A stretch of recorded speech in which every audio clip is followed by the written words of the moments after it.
ನಾವು ಸೇರಿರ್ತಕ್ಕಂಥ ವಿಷಯ ಕಾಡು ಪ್ರಾಣಿಗಳ ಹಾವಳಿಯಿಂದ ಒಂದು ರಕ್ಷಣೆ ಕೊಡ್ತಕ್ಕಂಥದ್ದು, ಎರಡು ಪರಿಹಾರ ಕೊಡಬೇಕು ಅಂತಕ್ಕಂಥದ್ದು. ಹಾನಿಯಾಗಿರೋದಕ್ಕೆ ಸಂಪೂರ್ಣವಾದಂತಹ ಪರಿಹಾರ ನಿಮ್ಮ ನಾರ್ಮ್ಸ್, ಕೇಂದ್ರ ಸರ್ಕಾರದ ನಾರ್ಮ್ಸ್ ಏನಿದೆ ಅದರ ಅಡಿಯಲ್ಲಿ ಪರಿಹಾರವನ್ನ ಕೊಡಲೇಬೇಕು ಅಂತಕ್ಕಂಥ ಒತ್ತಾಯವನ್ನ ಮಾಡಿ ಪರಿಹಾರವನ್ನ ಪಡ್ಕೊಂಡು ಹೋಗೋದಕ್ಕೆ ನಾವೆಲ್ಲರೂ ಇವತ್ತು ಸೇರಿರ್ತಕ್ಕಂಥದ್ದು.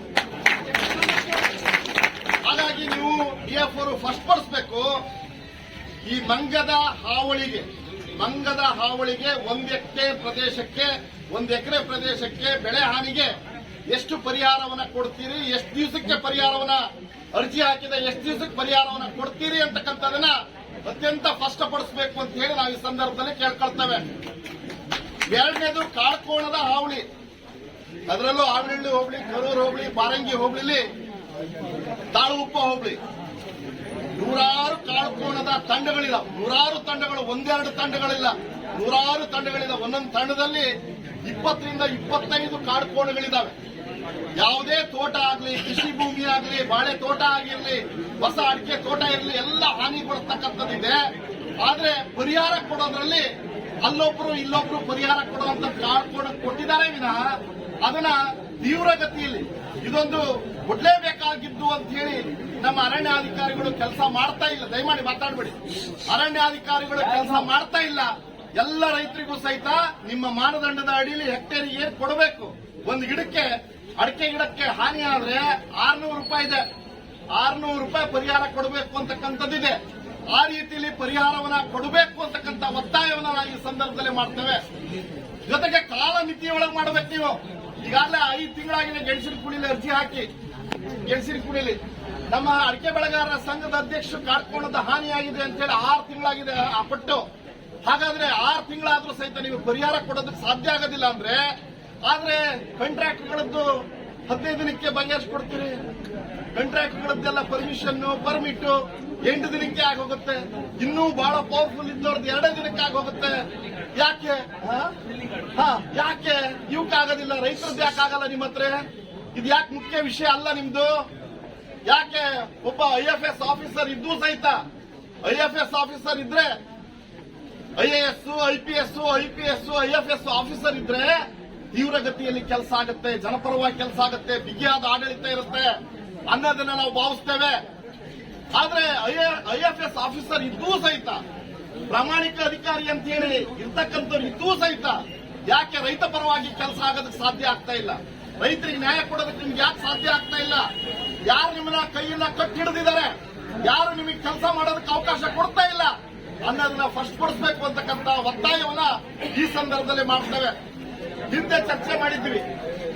ಇಲ್ಲ, ಈ ಭಾಗದ ಮಂಗೇನು ಬಿಳೆ ಮೂತಿ ಮಂಗಗಳಿದೇನೋ, ಬಿಳೆ ಮೂತಿ ಮಂಗಗಳು ಇವು ಶೆಡ್ಯೂಲ್ 4 ಅಲ್ಲಿ ಸೇರ್ಲಿಲ್ಲ ಅಂತಕ್ಕಂಥದ್ದು ನಿಮ್ಮ ಭಾವನೆ ಆಗಿತ್ತು. ಹಾಗಾಗಿ ಪರಿಹಾರ ಕೊಡೋದಕ್ಕೆ ಬರೋದಿಲ್ಲ ಅನ್ನೋ ಮಾತನ್ನ ಹಿಂದಿನ DF ಹೇಳಿದ್ರು. ಗಂಗೋಳಿ ಮತ್ತು ಆಮೇಲೆ ಮೋಹನ್ ಕುಮಾರ್ ಅಂತ ಹೇಳಿ ಇದ್ದಾಗ ಹೇಳಿದ್ರು, ಇಲ್ಲ ಇವು ಏನೋ ವೈಜ್ಞಾನಿಕ ಇದ್ರ ಹೆಸರು ಅಲ್ಲ, ಮೆಕಾಕ ಮುಲಾಟ ಅಂತ ಹೇಳಿ ನಮ್ಮಲ್ಲಿ ಇದಾವಲ್ಲ, ಮನೆ ಹತ್ರ ಎಲ್ಲ ಓಡಾಡ್ತಿರ್ತಾವಲ್ಲ, ಅದು ಸೇರಲಿಲ್ಲ ಶೆಡ್ಯೂಲ್ 4ಗೆ. ಶೆಡ್ಯೂಲ್ 1, ಶೆಡ್ಯೂಲ್ 2, ಶೆಡ್ಯೂಲ್ 3, ಶೆಡ್ಯೂಲ್ 4 ಅಂತ ಹೇಳಿ ಕಾಡು ಪ್ರಾಣಿಗಳ ಪಟ್ಟಿ ಮಾಡಿದ್ದಾರೆ ಕೇಂದ್ರ ಸರ್ಕಾರ. ಯಾವುದು ತೀವ್ರವಾದ ಶಿಕ್ಷೆ, ಯಾವ್ದಾದ್ರು ಹೊಡೆದ್ರೆ, ಪ್ರಾಣಿ ಹೊಡೆದ್ರೆ ಶಿಕ್ಷೆ ಇದೆ. ಅದಕ್ಕೆ ನಾವು ಹೊಡೆಯಂಗಿಲ್ಲ, ಅವ್ರು ಹೊಡಿಬಹುದು. ಅವರು ಪರ್ಮಿಷನ್ ತಗೊಂಡು, DF ರ್ಯಾಂಕಿನ ಅಧಿಕಾರಿಗಳು ಪರ್ಮಿಷನ್ ತಗೊಂಡು ಹೊಡೆಯೋದಕ್ಕೆ ಅವಕಾಶ ಇದೆ. ಮಂಗನೂ ಹೊಡೆಯಕ್ಕೆ ಅವಕಾಶ ಇದೆ, ಹಂದಿನೂ ಹೊಡೆಯಕ್ಕೆ ಅವಕಾಶ ಇದೆ, ಹುಲಿನೂ ಅವಕಾಶ ಇದೆ, ಆನೆನೂ ಸಹಿತ ಹೊಡೆಯೋದಕ್ಕೆ ಅವರಿಗೆ ಹಾನಿ ಮಾಡ್ತಾ ಇದೆ, ತೊಂದರೆ ಕೊಡ್ತಾ ಇದೆ, ಮನುಷ್ಯನಿಗೆ ಹಾನಿ ಮಾಡ್ತಾ ಇದೆ ಅಂದ್ರೆ ಅವರಿಗೆ ಶೂಟ್ ಮಾಡೋ ಅಧಿಕಾರ ಅವರಿಗಿದೆ. ಹಾಗಂತ ನಮಗ್ ಕೊಡ್ಲಿಲ್ಲ. ನಾವು ಶೂಟ್ ಮಾಡೋದಕ್ಕೆ ನಾಳೆ ಎಲ್ಲರೂ ನಾವು ಶೂಟ್ ಮಾಡಿದ್ರೆ, ಹಾಗಾಗಿ ಇದು ಕಾಡು ಪ್ರಾಣಿಯ ಪಟ್ಟಿಯೊಳಗೆ ನಿಮಗೆ ಸೇರ್ಲಿಲ್ಲ ಅಂದಾದ್ಮೇಲೆ ನೀವು ಇವ್ರನ್ನ ಶಿಕ್ಷೆ ಕೊಡಬಾರ್ದಲ್ಲ, ಇವ್ರಿಗೆ ತೊಂದರೆ ಕೊಡಬಾರ್ದಲ್ಲ.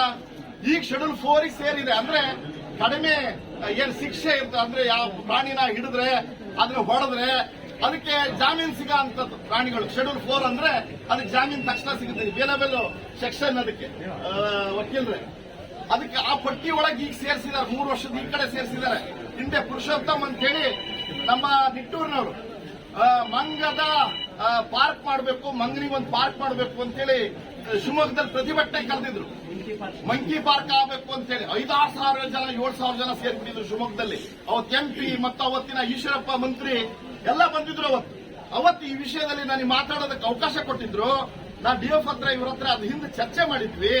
ಹಾಗಾಗಿ ಈ ಮೆಕಾಕ ಏನಿದೆಯಲ್ಲ ಮಂಕಿ, ಇದು ಪಟ್ಟಿ ಶೆಡ್ಯೂಲ್ 4 ಗೆ ಸೇರಲಿಲ್ಲ ಅಂತಕ್ಕಂಥದ್ದನ್ನ ಅವತ್ತು ಹೇಳಿದಾಗ ಅದನ್ನ ಶೆಡ್ಯೂಲ್ 4 ಗೆ ಸೇರೋಂಥದ್ದಾಗಿದೆ.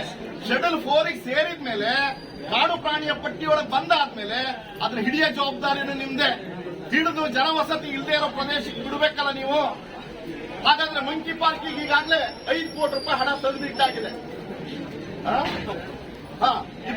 20 ಕೋಟಿ ತೆಗೆದಾಗಿದೆ, ಇಟ್ಟಾಗಿದೆ. ಅದು ಎಲ್ಲಿ ಹೋಯ್ತದ ಹಣ? ಅದು ಯಾಕೆ ಇಲ್ಲಿವರೆಗೂ ಆ ಮಂಕಿ ಪಾರ್ಕ್ ಮಾಡೋದಕ್ಕೆ ನಿಮ್ಗೆ ಸಾಧ್ಯ ಆಗ್ಲಿಲ್ಲ?